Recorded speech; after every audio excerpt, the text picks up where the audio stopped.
And without further ado, I'm going to turn it over to Reverend Archie. So give us a great prayer and get us started, Reverend Archie. Let us pray. Oh, gracious God, we are thankful and grateful that we are able to gather by the use of technology that we call Zoom. We're thankful that you have saw fit for us to meet here on tonight to talk about the issues of stewardship as it relate to our churches and for all that you have blessed us with, so that we might use it for the building up of your kingdom in this part of Zion. So be with us, strengthen us in our resolve to be the best Christians that we can be in every way.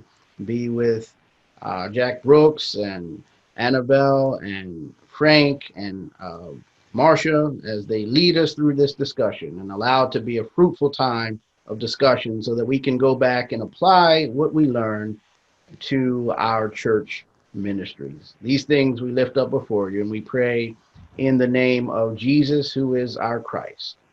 Amen. Great. Thanks. And I guess without further ado, I will introduce our Executive Director, Jack Brooks, who's speaking tonight. We've been doing several other districts also, and we appreciate the opportunity to work with the Wilmington District. And Jack, take over.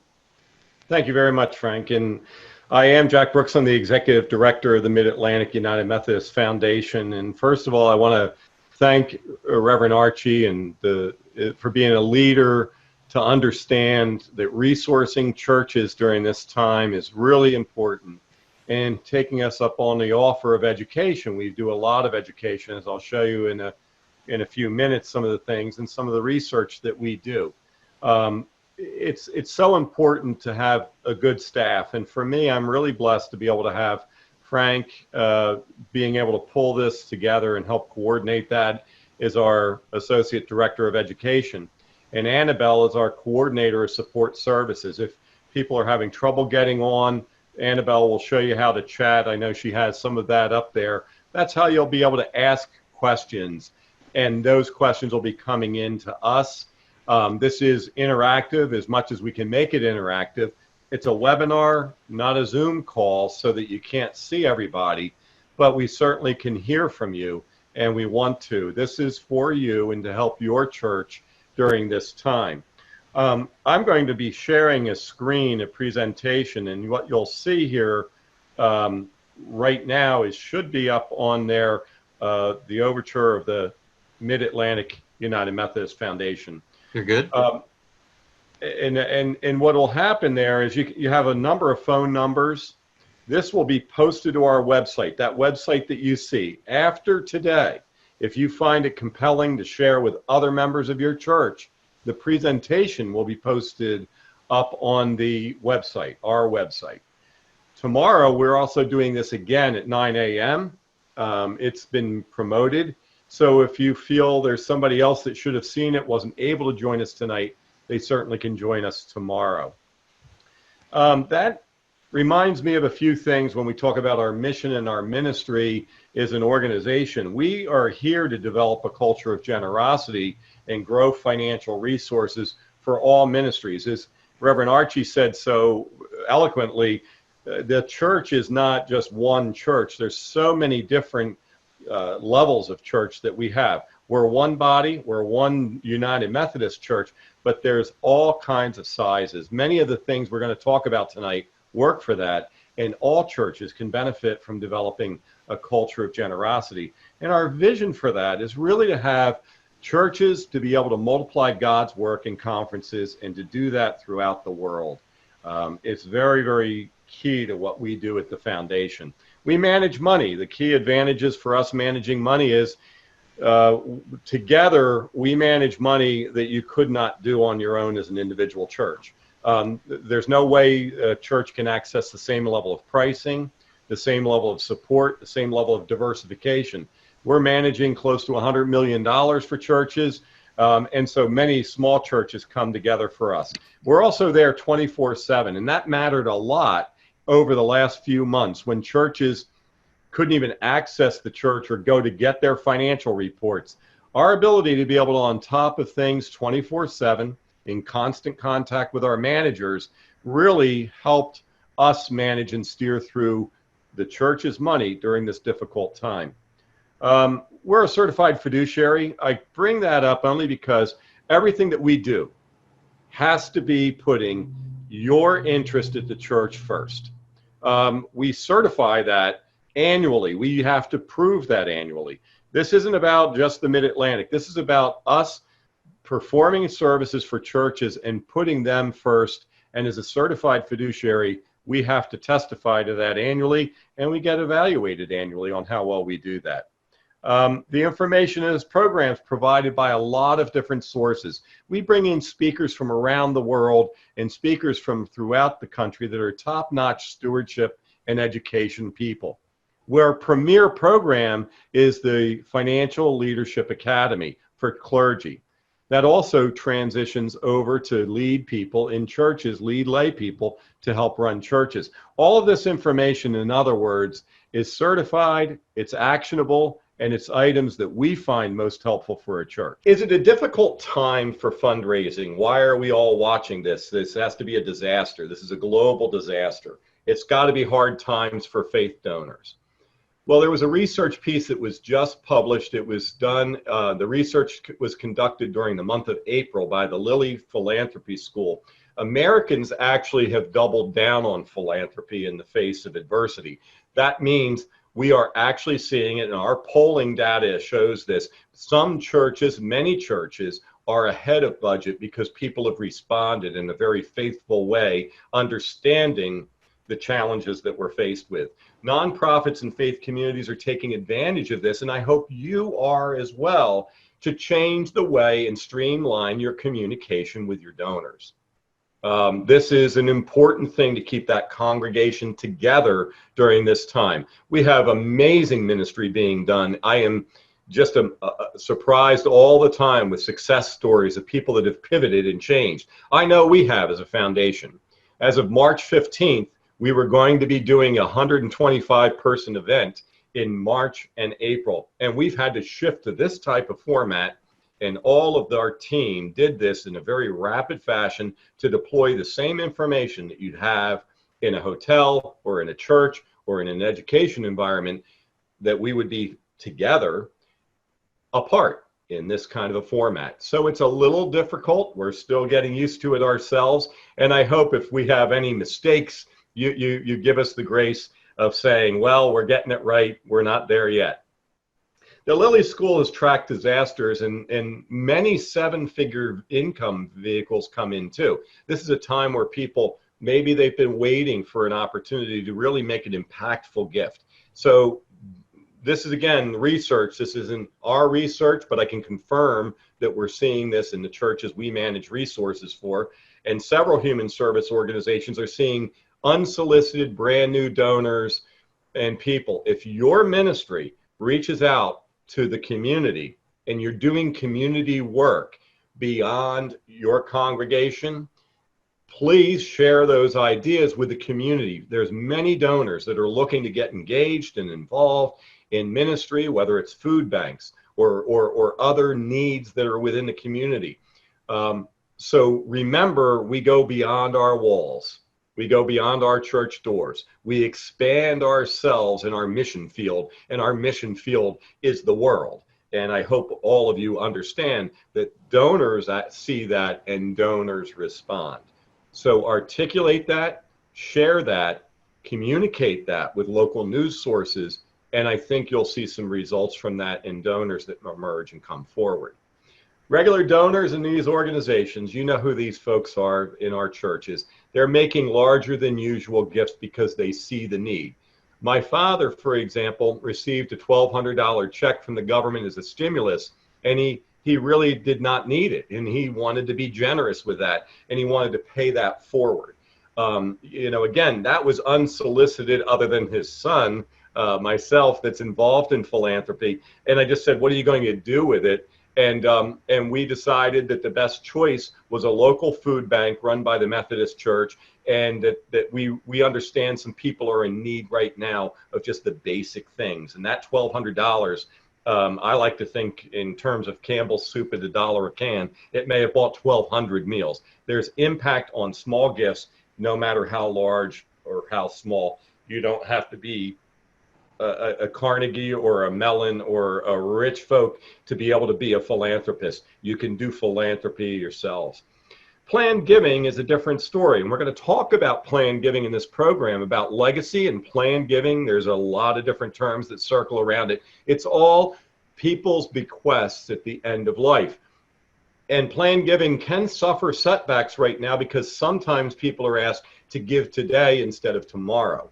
But I do want you to recognize that if your church has ever been thinking about creating an endowment fund, or if you have an endowment fund that has not received any new gifts in an extended number of years, it's time to promote that, as people are thinking, unfortunately, with COVID-19 about mortality. Why are we in church? Because of our life everlasting, not just for today. So planned giving is a topic, our #1 requested topic, and we'll share a little bit of that in this program. The key today is about engaging your donors, your congregants, your givers in a meaningful way. These are simple ideas. It's a very quick program. It's touching on the surface. And this is one of a series of programs we're offering as you get deeper and deeper in the knowledge base. Today is more of an overview. Tomorrow will be more of specialization in each area. But engaging your key donors is really where we know our statistics show about 5 families provide about 50% of the revenue in a given church. 5 families give about half of the budget in the average church. Sometimes that extends to 10, but again, we find that key donors are so vital. They know the challenges that you're facing. This is not unknown to everybody. I mean, you turn it on and you see it in the news every day. Always start the conversation with anybody about a thank you. I thank you for participating today. I thank the presenters that were here today. I thank key donors all the time. Our relationship with key donors is when a pastor identifies a family that's meaningful to that congregation, they may have a question about how do you leave a legacy gift or how do you make a gift plan. That's where we take that name. It's confidential, it's held in confidence, but we work with that donor as a tour guide to generosity. But we always start the conversation with thank you. Thank you for considering the gift. Thank you for your time. Thank you for giving a gift if that's the completion of the gift. I always begin with finding out what is the motivation for the giver. My motivation as a giver, it has nothing to do anymore with obligation. It has to do with my choice for transformation. I want to transform somebody else's life through my gift and make it better. And that's where a church needs to be able to articulate that to your top donors all the time, but find out what motivates them. What do they connect with in the church? Are they involved in a specific area, a specific ministry? Are they volunteering time, talent, treasure in a key area? And that's their ministry that they're taking on for their church and supporting it in a meaningful financial way. So those are keys to some engaging your key donors. We have a lot of middle givers in our church. We have the people that show up each and every week and they participate in the offering plate. And I hope if you're doing online worship, you still do an offering. This is something that is so deeply Christian that we need to have that as a high moment of our church worship. This is me to what God provided for me. This is my moment to be able to share that. I've been through so many different courses around this, but I've learned the most from churches that make this worship a worship around thanking God for everything that has been provided for us. Stay focused on the mission and ministry of the church. That's why people are participating in your church. We need to focus the middle givers on that because they're the ones that provide, quite frankly, a lot of the time in the church. We also want to emphasize how people can share time as well as treasure. The gift of hours, the special talent that somebody has. If somebody in your church is willing to do the books, that saves the cost of a bookkeeper. If somebody's willing to paint the church, that saves the cost of a painter. You know, time and talent and treasure. This is how churches used to be formed. In the beginning, it was a congregation got together and said, we want to build a building. We're gonna meet on a Saturday. We're gonna bang some nails. We're gonna put the thing together, and we built it. We took care of it. We provided it because we all had unique talents. You have something that God put in you that is uniquely yours. I hope you find that, and I hope you share that in abundance for that blessing that came in. That talent that you have, every church needs talent. Every church needs time. The gift of time is so meaningful. Ask somebody that's at the end of life what they want. It's usually not riches. It's more time to be able to be with loved ones and share. And of course, treasure. We don't function, not any nonprofit functions without the financial capital to complete the mission. It's the financial resources that we have that we're sharing back.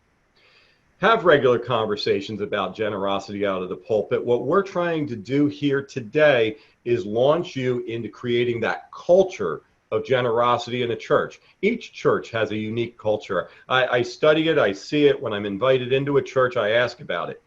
But the culture of generosity, that we're a generous congregation, we're sharing with ourselves, we're sharing with each other, that is vital. Today, it's sad, but we have high unemployment. We have many people that never thought they would be out of work that are drifting into the margins. It's embarrassing to be furloughed. It's embarrassing to lose financial resources, and it's embarrassing to feel like you can't provide for your family.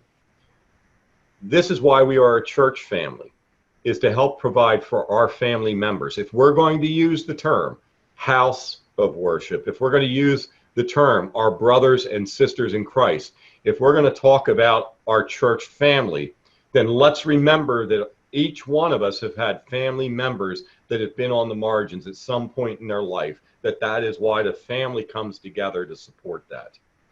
Let them know they're not forgotten. I haven't. I just brought that forward because I have not forgotten how difficult it is for so many people. I feel it, and I've been there. Ask how the church can serve them. I hope you have an environment that people can come forward with their burdens and lay them down before God and the church and the pastor and the key relationship team to be able to help have the church serve them. And be creative about how they can serve. You know, somebody that may be out of work can still provide phone services or outreach ministry or calling today. We're seeing this emerge where people never knew they would have the time, and they're redesigning and re-engineering and considering new jobs and new careers and new pathways. Be creative how they can serve your church and reach out to these folks. As you develop a culture of generosity, there are three core concepts that we find effective to consider. So if now you're just taking a note and you're saying, you know, what is to develop a culture of generosity in our church? Here's three core concepts to consider. Number one, why the reasons that people give. We've done tremendous research around this. It expands beyond faith, and it expands to all donors of all nonprofits, big and small.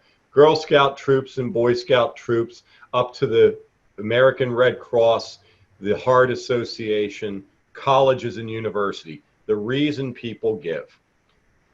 We're going to talk about the three pockets of giving, these three core concepts, the three pockets of giving, and I'll explain what that is in just a minute.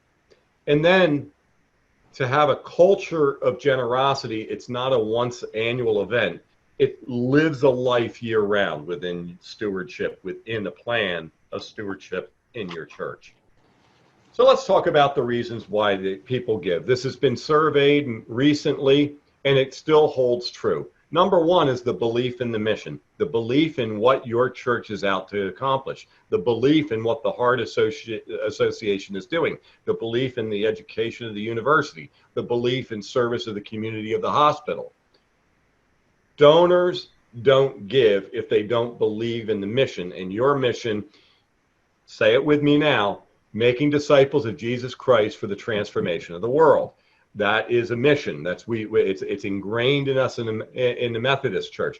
Your church may have a sub-mission, but that mission is making disciples. That's what we're here for in belief in that mission. Trust in the staff. Anytime a nonprofit has had an issue, a church or a nonprofit, with staff, giving drops off. Plain and simple. Easy to see.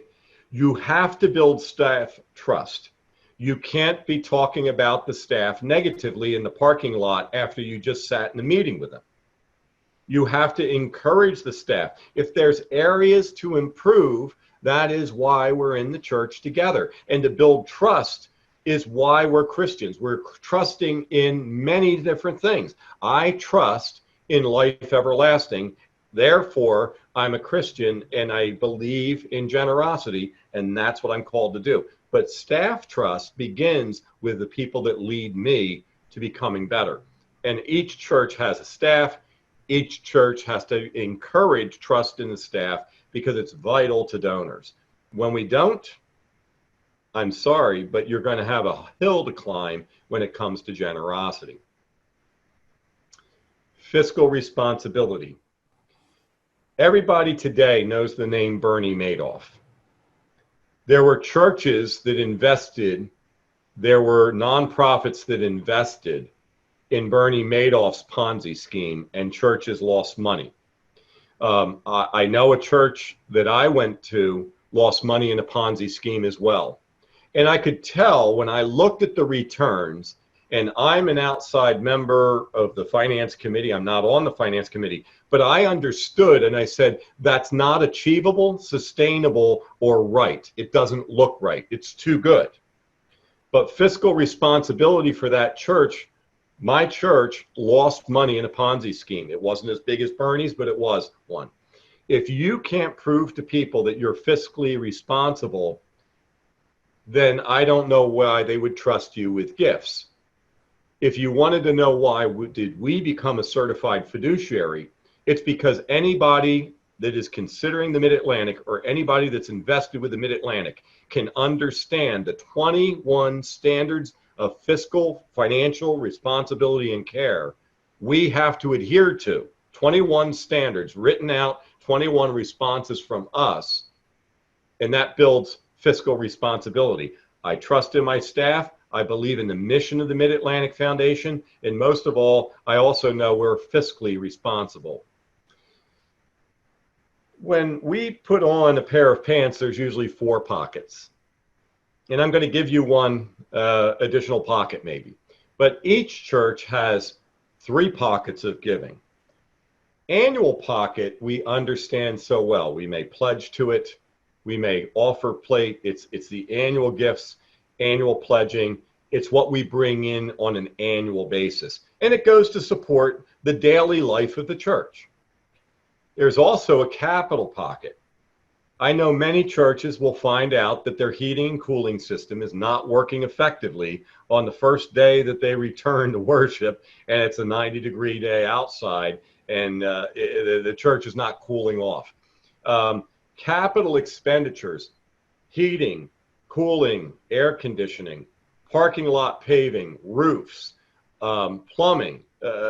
These are all things just like a house, your house of worship is going to need during your time as a congregant. And so every now and then we have to ask for capital needs. And if we don't have one yet, it doesn't mean that we can't launch a capital campaign for future needs. To identify that, it's a little extra. You have different givers that respond to a capital campaign. You have annual givers, and then you have people that may step forward in a capital campaign because they want to own the responsibility of providing a new heating system, a new air conditioning system, or a group gets together. That capital infusion is vital to our churches, and so many of our churches have deferred maintenance. And I asked the church why, and have they done a capital campaign? They've never done anything to show that we need this. They try to do it out of the annual budget instead of an extra. Many churches build new buildings over this. Many churches renovate buildings. Many churches do different things with capital campaigns. We have a lot of providers of capital campaign services that have proven to be effective. If you're thinking about it, please contact us. But capital needs are not going to disappear. They're going to enlarge. And having a plan as to when you do that ask on a reoccurring basis is vital. And the last is planned or legacy giving, bequests. Churches that have an endowment today were prepared to weather a financial storm better than churches that have no endowed resources. Legacy is a topic that we're going to get into and touch on in a minute, but it is something that you have to be able to create as part of your culture, as part of the three pockets, as part of a reoccurring conversation. Have you remembered the church in your will?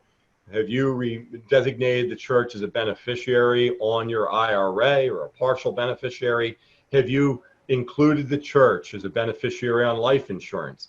And for pastors, a church is providing you a retirement plan. It's very easy to designate a tithe back to the church on your retirement plan by naming it as a beneficiary or a life insurance policy. So there's many, many ways. Planned giving isn't leaving millions of dollars to name a building after you. It is in a college and university setting. In our church, it's a little something to replace the giving of annual giving that I'm not able to do anymore. And that's part of legacy and planned giving. Stewardship is a year-round endeavor. I know everybody's probably in the back of their mind gearing up for that one consecration stewardship Sunday in the fall, but it really is so much easier if we've created this culture.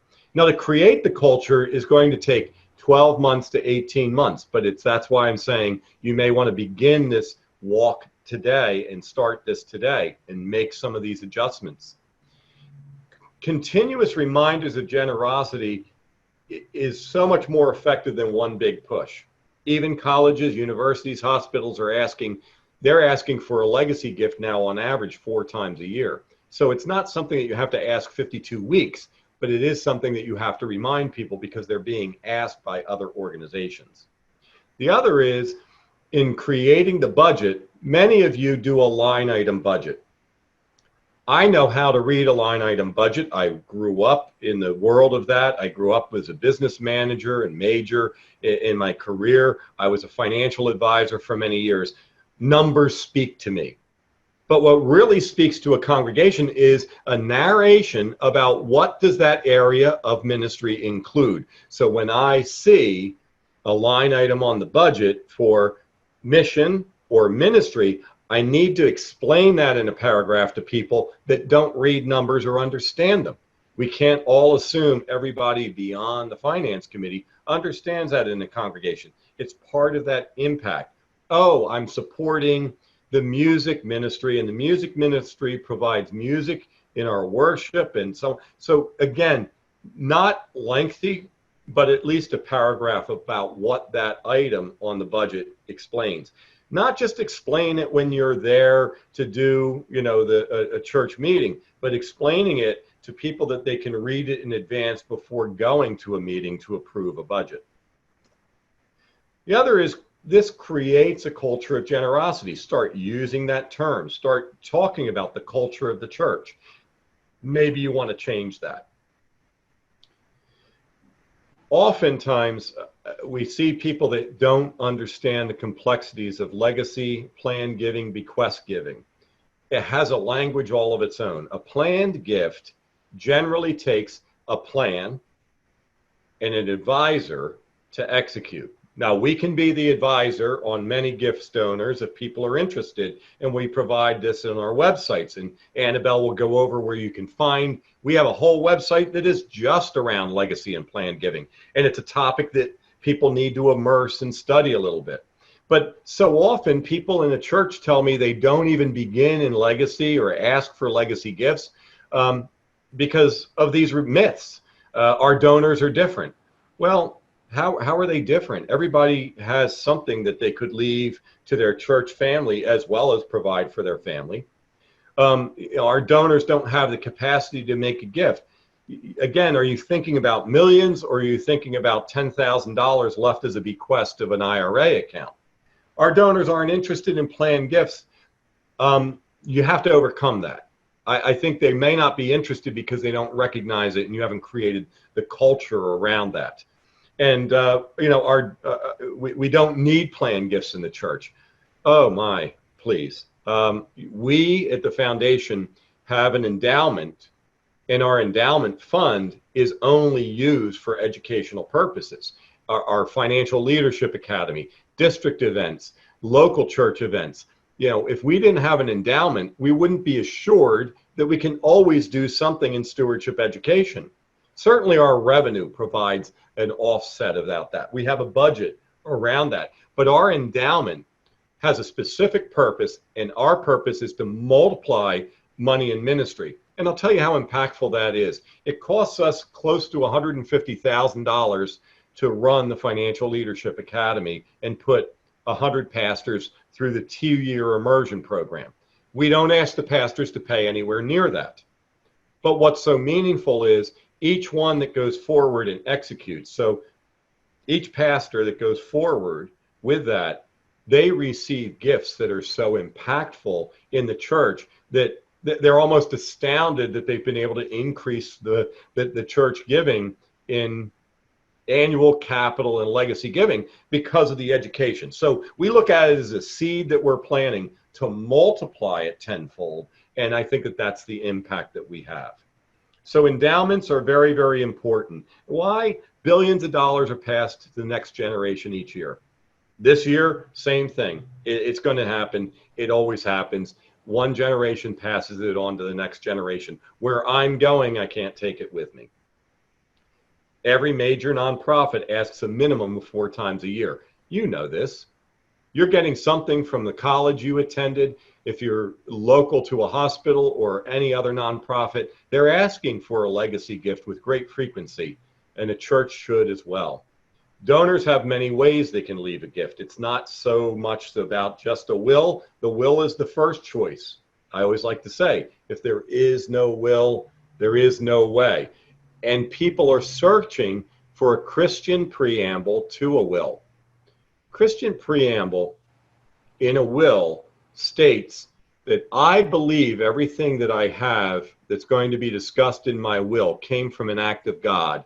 And this document, this will and testament, is my testimony to my beliefs in that and my distribution to others to empower them in their generation.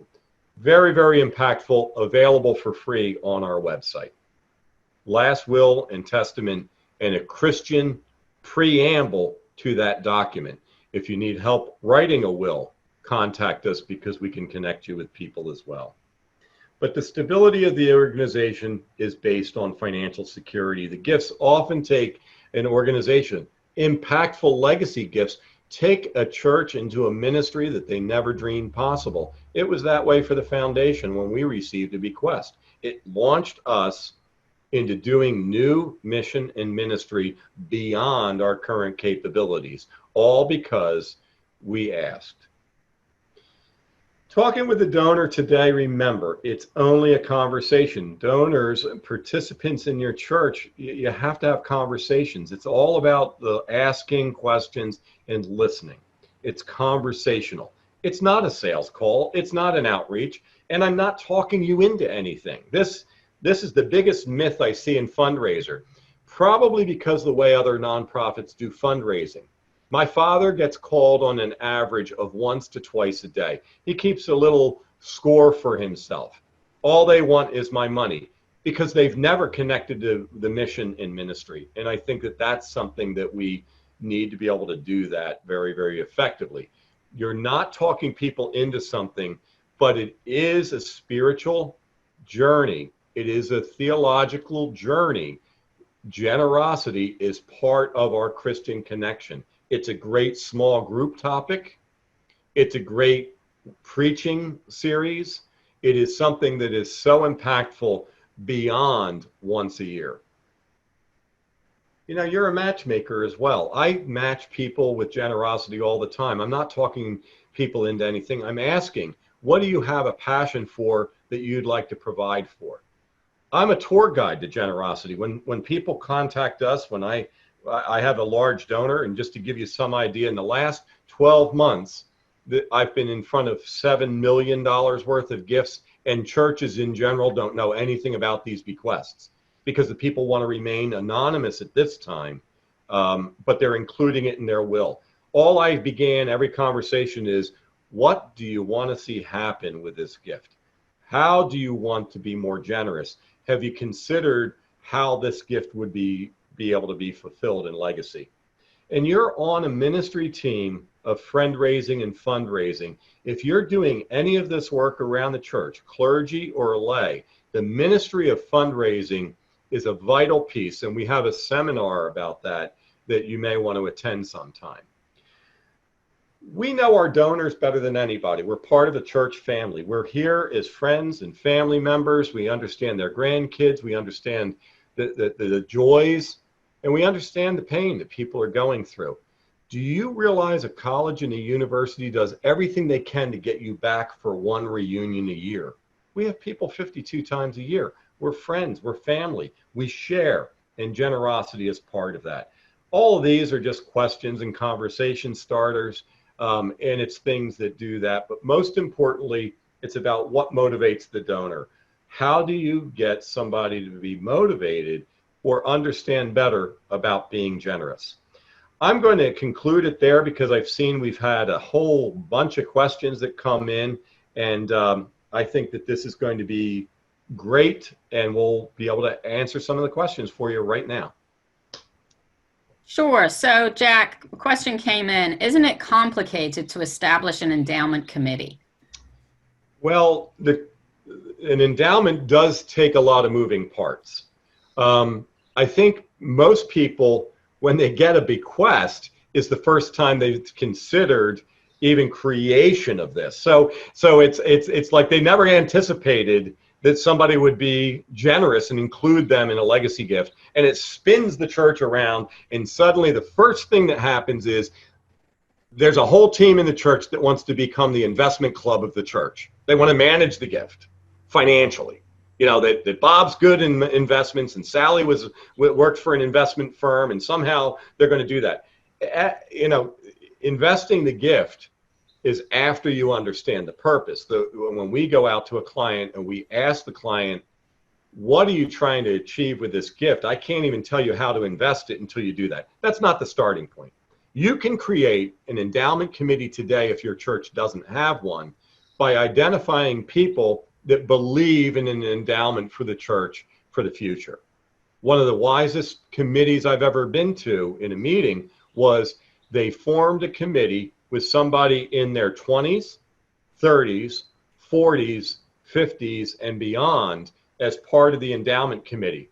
Some were people that were closer to providing a gift to an endowment. Many others were closer to being able to better understand and learn, as a younger person has to, how institutions or endowments are managed.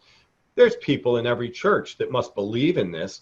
I think you can identify them. I think that you can have conversations. Again, it's around the ask. Do you think our church would be better positioned if we had an endowment? Would you want to be able to participate on that committee? Not your financial advice. I think that's jumping the gun. I think understanding the formation, what we would do with it, the vision about it is the beginning of an endowment committee. Certainly, we have so many materials, templated materials. We write endowment policies on a very frequent basis. There's nothing new about them.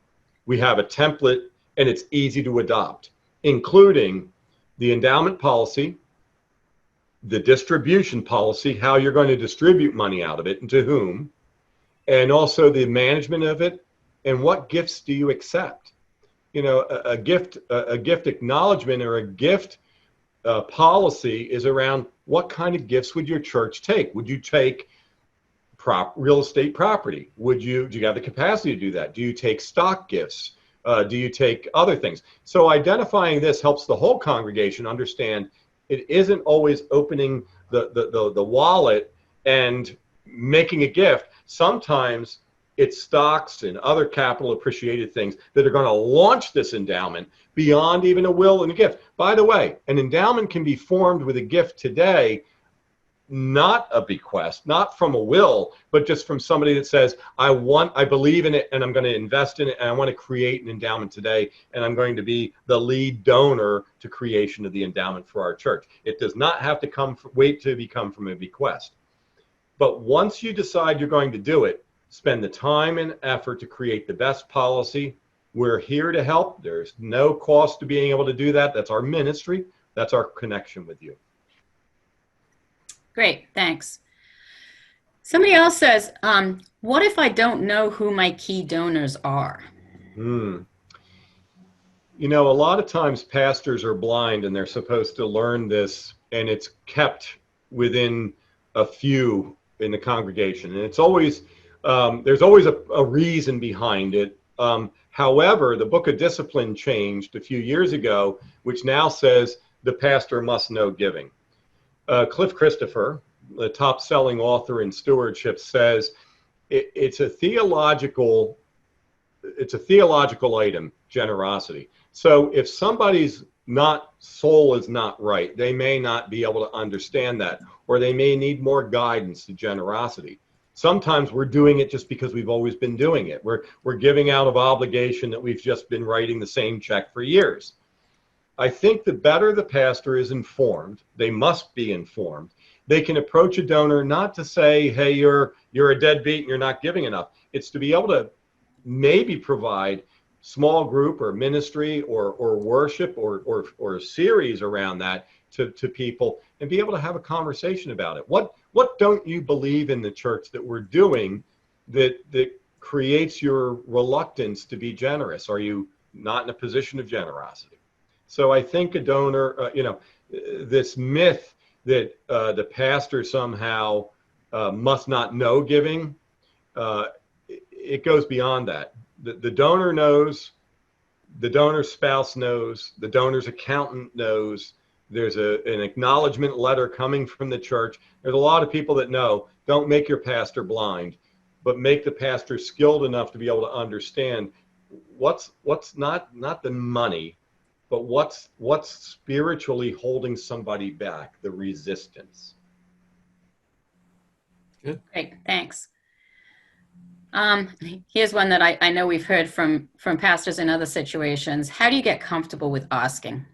Well, I've always been known as a good ask. So I can't say that I'm uncomfortable with it. I think it came from my baby broker days when I was a stockbroker and I had to make 100 cold calls a day and ask people to invest with me.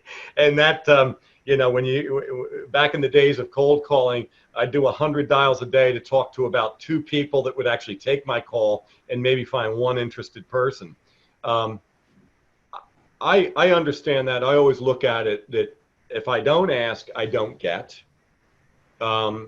There's many times that I wish I'd asked the girl out, but I thought she knew I was interested in her or something like that. I think asking is something that we get. We get what we ask for. And I think if we ask for ministry support, not money, to support this, it's like the endowment fund asks, can you be on a committee to help vision us creating an endowed future here in this church for generations to come? We were gifted the building by people that were generous with us to give us a church. So you get comfortable with the ask. This didn't happen without somebody asking, can you paint the church? Can you provide time and talent and treasure? Can you do something? It's all about the ask. I think the more you do it, the more comfortable you get. And like I said, it's not everybody's cup of tea, but I think every church has to have somebody that's good at the ask. There's no magic letter, magic email. It's usually a phone call or it's a one-on-one conversation. Jack, can we do a role play of that right now? Let's get you and Annabelle to do that. I was going to do it with you, Frank, Or but you can do it with me. That's fine. I guess you were going to hang up the phone on me. Do it with Frank. Okay, good. Hey, Frank, it's Reverend Jack. How are you? Hey, Reverend Jack. Good to hear from you. I want to thank you for all the generosity you've provided from this church, Frank. And it's concerning to me because I know you've just been so generous over the years. I simply don't know what we will do without you. And Frank, I think we all know there's going to come a time that we're going to have to do without you. And your impact on our church is vital today. And I wonder if you've ever considered something in a legacy, is your testimony to the church and your participation that'll be lasting. And could we have a conversation about that sometime? Sure. Happy to. I always listen to my pastors, and it's hard to say no, Jack. Pastors, when they ask you to do something, it's really tough. Say no. Well, Frank, God bless you. And I look forward to having a conversation as we shift about why are we developing ourselves as Christians today for that life everlasting, not only for ourselves, but for the church that we're participating in, spending so much time in developing today. Thanks for taking the call, Frank. Hey, absolutely. Let's do lunch. On you. That's fine. I'm happy to pay for you, Pastor. That'd be great. So I think that's an example of a role play. And if I was to do something with Marcia about capital giving, it would be something like this. Marcia, it's Reverend Jack. How are you? I'm pretty good. Great. Marcia, I think you've been experiencing the same thing we have. I've been sweating up there on the pulpit, and I don't think it's just because I'm putting a lot of energy in. I think the church is getting a little hot. I'm worried about us and a heating and cooling thing. Have you noticed that back where you are, all the way in the last row? Oh my gosh, yes. And they ran out of fans last Sunday. Marcia, how do you think we can solve that problem? Do you think there's anybody in the church, maybe yourself, that would be able to help vision around the capital giving that we need to do? There's so many improvements we need in the church. And I know I've never asked you to do this before, and it's new to all of us. It's new to me to even ask about it. But I sort of have this vision that the church is going to need some things, and maybe we should start to consider a team for a capital need. What's your feeling about that? I think you're right, because it's getting hot and people aren't going to come. And I think there are people who want to give because the people want to be comfortable. And so, and people can give. So, yeah, I think getting some of us together to talk about how we're going to do it, what we're going to do would be a great idea. If we're successful, Marcia, I think we also need some accessibility. The church has been difficult for some of our older members to get into. We might have an accessibility issue. Do you think that would appeal to certain people as well? I think so, because we're getting older, and I know my grandmother can't get in anymore, and she would like to get in, and Miss May. So I think, and it's legal. We need to, legally be accessible to everybody. I think, Marcia, if you know anybody else, pass their name on. I'd like to meet with you about this and see if maybe we could launch that as part of a small group ministry maybe, and talk about, what are we called to do here for this church in our time, for the church that we were blessed and given by others, and leave it in a better place for the generations of Christians to come. And thank you very much for taking the call, Marcia, and thanks for your generosity too. I don't know where we would be without you.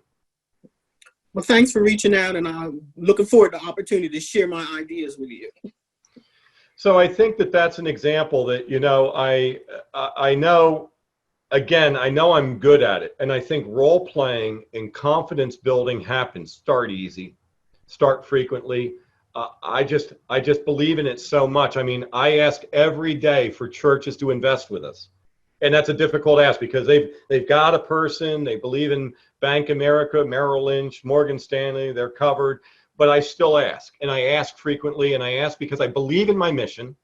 I believe in what we're setting out to do. I believe in our leadership, not only today, but the leaders that we're developing. And most of all, I believe it's what we're called to do for the church. So please consider investing with the Mid-Atlantic Foundation. And that was your ask for today.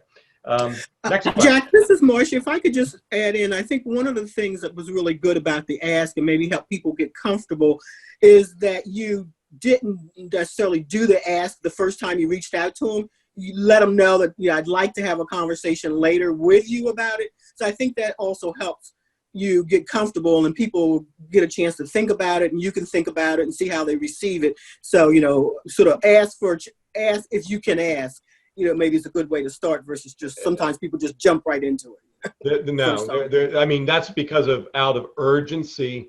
And what we're trying to do is establish a culture in the church in anticipation of what needs were. Belief in the mission, the vision, belief in the leadership, belief in what we're setting out to do. That's what I'm connecting to people. And I'm asking them to support that with, yes, time and talent and treasure. My subsequent calls may be, well, we've got a person from the, you know, that works in the heating, cooling, and air conditioning business, and they may be willing to give us, if we buy it, they may be willing to share at a discount or time to install it for us. So, you know, these are, I don't know where it's going to go. I know that my concern is asking. I see Frank has poll numbers up here as we approach the end here. Yep, that's good. And then Annabelle, did you want to walk us through? I can give you the results of the poll if you guys don't see that. 77% received the PPP grant, 23% never submitted. Giving has increased. Don't have anybody there. We have equal to about 31%. The majority says it's 25% less than the budget right now. So these are good numbers to know as we work our way through this COVID-19 process. And hopefully shows it means there's more for us to do out there in our mission and ministry. So Annabelle, do you want to walk us through the website? And then Marcia, you can close us up. Unmute myself, share my screen. And you will see that this is our homepage. Our URL is midatlanticfoundation.org. I shared that in the chat as well. And here we are on our homepage. This is where we share our latest news. We recently got involved with, at the Eastern Pennsylvania Conference, we have provided a grant for online giving. So any churches that have had resistance to online giving from their finance committees because of the cost of online giving, the foundation is offering to offset that. And I know that that can be extended beyond the Pennsylvania Conference as well. So that's some information for you. But you'll see up here, the bar menu up top shows our main areas of interest. You can look at our education programs, specifically the Financial Leadership Academy that Jack was talking about is our flagship program underway right now. And we're continuing to look to what the next iteration of that will be. So this is somewhere you can find out information of that. Our investment page, obviously for clients and those who are interested in being clients, how it works, the success stories of churches who have invested with us, and some frequently asked questions. Here's the planned giving page that Jack was mentioning. If you click into the planned giving page, it takes you to this entire page, which when you then go into legacy gifts, you'll see that it takes you out to a whole new website. This is the MAUMF Legacy website that is maintained by a partner of ours that are experts and professionals in planned giving and legacy. And there is just a wealth of resources behind this page on everything to do with planned giving, estate planning, different kinds of gifts that can be given, different ways of talking to your congregations about it, donor stories, the impact that gifts have had on different congregations. One of the things I would encourage you to do when you come to this site is sign up for our e-newsletter. When you go in here, it's a very simple, quick ask, first name, last name, email, and that will get you onto our emailing list for weekly updates about legacy giving that come from the foundation and also from our partners in the legacy giving world. It's no obligation, no cost. You can unsubscribe at any time, but it really is a good resource for some of the stuff that the foundation is doing and what's going on in the world at large around planned giving. So if we then come back out to the home page, We regularly update news, things that are going on in the foundation, things that are going on in churches, in our congregations, in our conferences. We recently, our investment partners just released their June 2020 market update. So there's information about how our investments have been affected by all the market shifts that have been happening over the last few months. One of our board members recently gave a testimonial about why she is so committed to the foundation. Stories like that in the news. Under events, obviously that is a listing of our upcoming events, but after today, the recording from today's webinar will be stored here under archived events, and we'll also share the PowerPoint that Jack has been sharing with us. So should you want to share any of this information with your church folks, you are welcome to do that.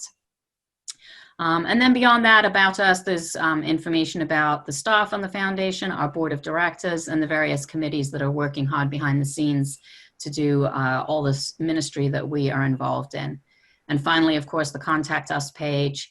You can contact us. We have offices in Valley Forge, Pennsylvania, and down in Fulton, Maryland. And all of these, obviously, we are not going into the office at the moment, although hopefully we will be soon. But all of these email addresses and phone numbers will get to us. And I think that is about all I have for that. Thank you.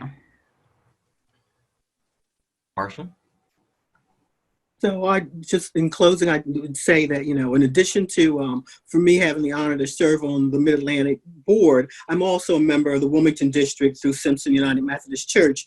And I would just heartily encourage all the local churches to utilize the information that Annabelle just shared on the website and from the foundation. They do tremendous research to find out, you know, best generosity principles and how-tos. And so again, if you're trying to do something like how do I set up an endowment, or how I do the ask, or how do I create a narrative budget, or whatever you may be trying to do to increase the financial capabilities of your church, there's information out on the website to help you, because that's part of their stewardship and training principles that the foundation uses. So I would again encourage you to look on the website and utilize those resources. Also, as Jack mentioned at the beginning, this is just you know, an overview of some of the financial best practices that a church can undertake. And so there'll be more things coming out. So please, you know, check the website for events, check your newsletter. The Wilmington District will share information about different trainings that may be coming up that your church would benefit from. And then lastly, if there's some need that you have in the area of building a culture of generosity and you don't see it there, you know, shoot a letter to the Wilmington District office, and we will work with the foundation to see if that's something that can be given in the future. So please stay tuned, and please use those resources that are available so that we can continue to make disciples for Jesus Christ. That's awesome. Reverend Archie, I'll give you the last word. Jack, thank you so much for today. Reverend Archie. Thank you, and bless you all and the hard work you're doing during this time. It's been my pleasure to be able to speak with you and share my ideas. Amen. I am so thankful for Brother Jack, Brother Frank, Sister Marcia, Sister Annabelle, for your time. I am thankful for each of you, pastors and key lay persons in congregations who serve on stewardship teams and finance teams, maybe lay leaders who are on.